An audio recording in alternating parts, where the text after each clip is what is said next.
Narayankhed municipality హస్తగతం. అవిశ్వాస పరీక్షలో నెగ్గి మున్సిపాలిటీ చైర్మన్, వైస్ చైర్మన్ పీఠాన్ని కైవసం చేసుకున్న కాంగ్రెస్. అవిశ్వాసానికి హాజరు కాని చైర్మన్, బీఆర్ఎస్ కౌన్సిలర్లు. 10 మంది కౌన్సిలర్లు 2 ఎక్స్ అఫిషియో ఓట్లతో అవిశ్వాస పరీక్షలో నెగ్గిన కాంగ్రెస్.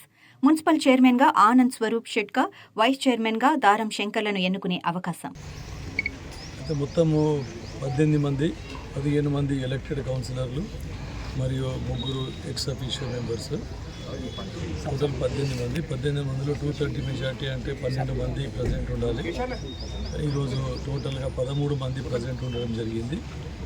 గౌరవనీయులు జీవన్ రెడ్డి ఎమ్మెల్సీ గారు ఎక్స్ అఫీషియల్ మెంబర్, స్థానిక శాసనసభ్యుని నేను, గౌరవనీయులు ఎంపీ గారు వివి పాటిల్ గారు ఈరోజు అబ్సెంట్ కావడం జరిగింది. ఇతర కౌన్సిలర్లు కూడా మిగిలిన ఎవరు కూడా రాలేదు. కాబట్టి 13 మంది కౌన్సిలర్లతో ఒకే సైడు ఓటేయడం జరిగింది. అవిశ్వాసానికి మద్దతుగా ఓటేయడం జరిగింది. కాబట్టి చేతులు ఎత్తితే అవిశ్వాసము నెగ్గడం జరిగింది. చైర్మన్ పైన అవిశ్వాసం నెగ్గింది. తర్వాత వైస్ చైర్మన్ పైన కూడా అవిశ్వాసం నెగ్గడం జరిగింది. ఇప్పుడు అధికారికంగా ప్రకటించనున్నారు. ఇప్పుడు కాంగ్రెస్ ప్రభుత్వం ఏర్పడి దాదాపు 2 మాసాలు అవుతుంది. 7th డిసెంబర్ బాధ్యత చేపట్టడం జరిగింది. వాస్తవంగా తెలంగాణ రాష్ట్ర ఏర్పాటు ఉద్యమమే వీళ్ళు ఉమ్మడి రాష్ట్రంలో వివక్ష గురవుతున్నామనేటువంటి ఒక భావనతోని ఆనాడు రాజకీయాలకు అతీతంగా వీళ్ళు ఉద్యోగస్తులే కానీ, ఉపాధ్యాయులే కానీ, నిరుద్యోగ యువత, విద్యార్థులందరూ ఉద్యమం చేయటం, వీళ్ళ నిరుద్యోగులు, విద్యార్థుల ఆత్మత్యాగాలు, బలిదానాల ఫలితంగా ఇలా కేంద్ర ప్రభుత్వం స్పందించి ఏదైతుందో శ్రీమతి సోనియా గాంధీ గారు వాస్తవంగా ఈ నిర్ణయం తీసుకున్న రాజకీయంగా దాంతో ఉత్పన్నం కాబడే పరిణామాలను పరిగణలోకి తీసుకుంటారు. మరి తెలంగాణ రాష్ట్రం ఏర్పాటుతో ఏదైతుందో సీమాంధ్రకు చెందినటువంటి ఒక 25 పార్లమెంటు స్థానాలలో ఉనికి కోల్పోతున్నామని చెప్పని ఊహించి కూడా లెట్ వాట్ మే కమ్ ఈ తెలంగాణ రాష్ట్ర ఏర్పాటు అంశానికి సంబంధించి శాశ్వత పరిష్కారం కనుగొనాలని అటువంటి ఒక భావనతో ఇలా కాంగ్రెస్ పార్టీ సోనియా గాంధీ గారు నిర్ణయం తీసుకోవటం, రాష్ట్రం ఏర్పాటు కాబట్టి ఇప్పుడు 10 సంవత్సరాలు అవుతుంది. ఒక ఉద్యమ నాయకుడికి ఎదురు కేసీఆర్ గారికి భావించి 2 పర్యాయాల అవకాశం ఇచ్చింది.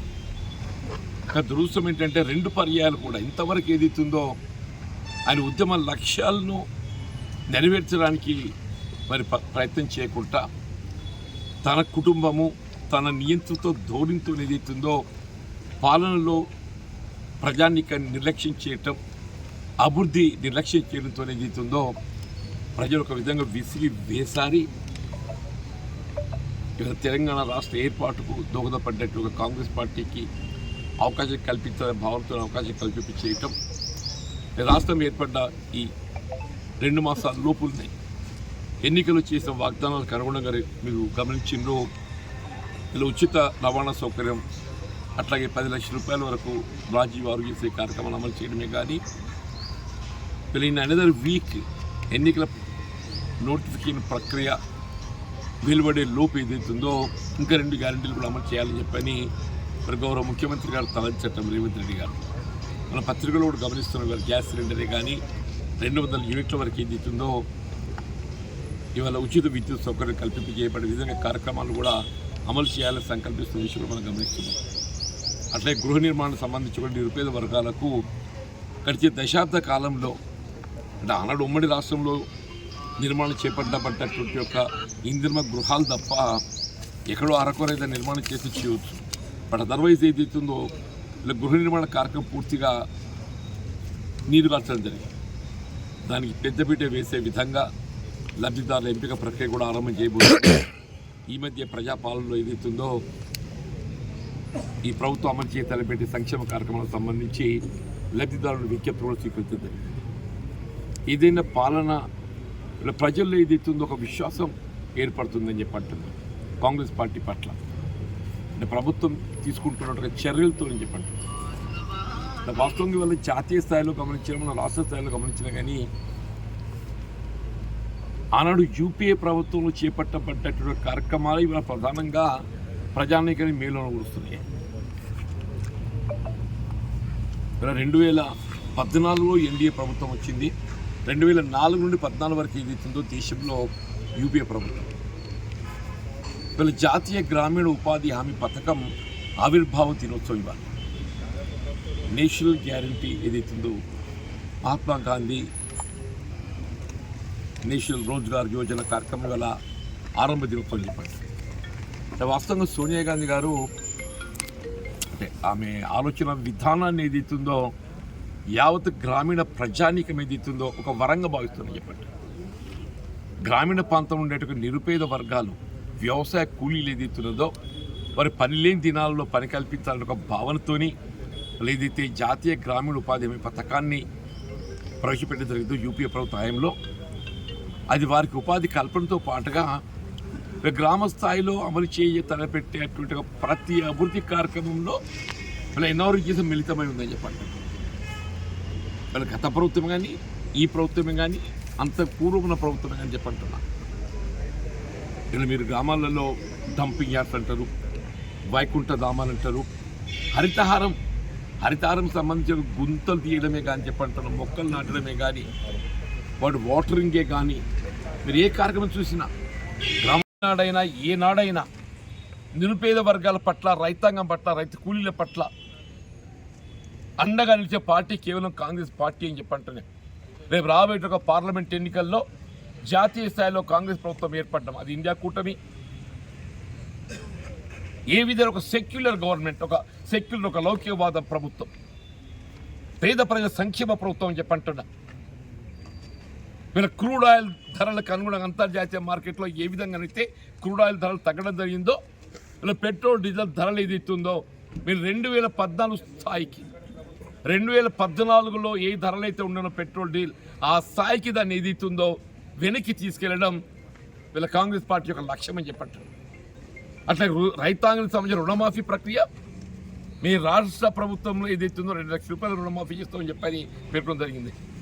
రేపు జాతీయ స్థాయిలో కూడా రాహుల్ గాంధీ గారు పేర్కొన్నారు, మల్లికార్జున ఖర్గే గారు ఏదైతుందో వారు పేర్కొనడం జరిగిందని చెప్పంటున్నాం.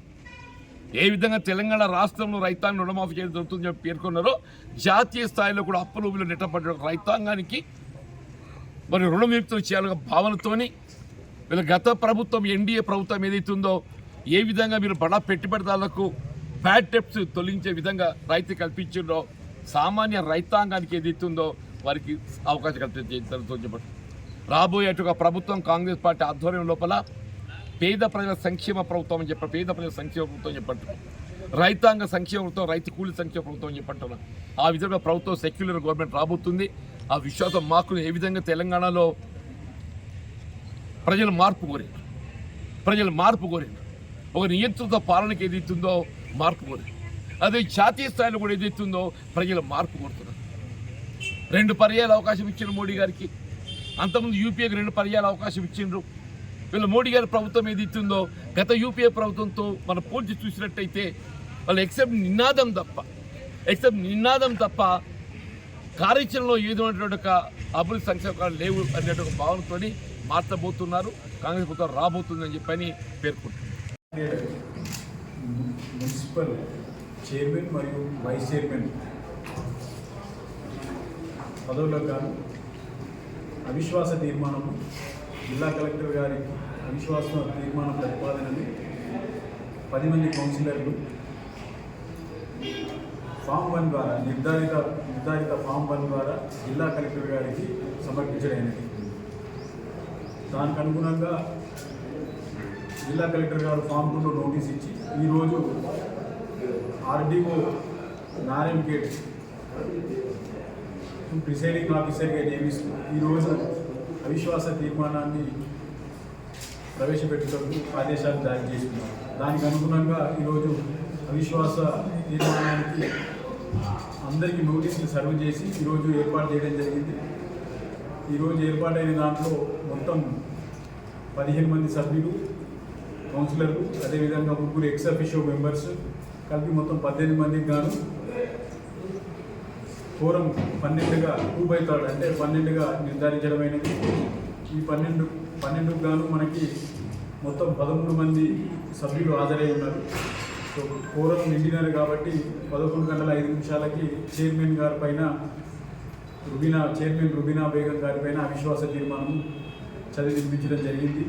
దానికి హాజరైన 13 మంది సభ్యుల్లో అంటే 2 ఎక్స్ అఫీషియోలు, అదేవిధంగా 13 మంది కౌన్సిలర్లు రుబీనా గౌరవ చైర్పర్సన్ గారు రుబీనా బేగం గారిపైన అవిశ్వాసానికి అనుకూలంగా చేతులెత్తి ఉన్నారు. కాబట్టి దాన్ని అవిశ్వాసాన్ని నెగ్గినదిగా తీర్మానించడమైనది. తదనంతరము 11:40 వైస్ చైర్మన్ గారు అహీర్ పరశురామ్ గారిపైన అవిశ్వాస తీర్మానానికి చదివి వినిపించడమైనది. దానికి కూడా హాజరైన వారి సంఖ్య 11 మంది కౌన్సిలర్లు, 2 ఎక్స్ అఫీషియో సభ్యులు ఉన్నారు. ఆ 13 మందికి గాను 13 మంది అవిశ్వాస తీర్మానానికి అనుకూలంగా తమ చేతులెత్తి అనుకూలతను తెలియజేసినారు. కాబట్టి వైస్ చైర్మన్ శ్రీ అహీర్ పరశురామ్ గారి పైన ప్రవేశపెట్టబడిన అవిశ్వాస తీర్మానము నెగ్గినదిగా తీర్మానించడమైనది. ఇట్టి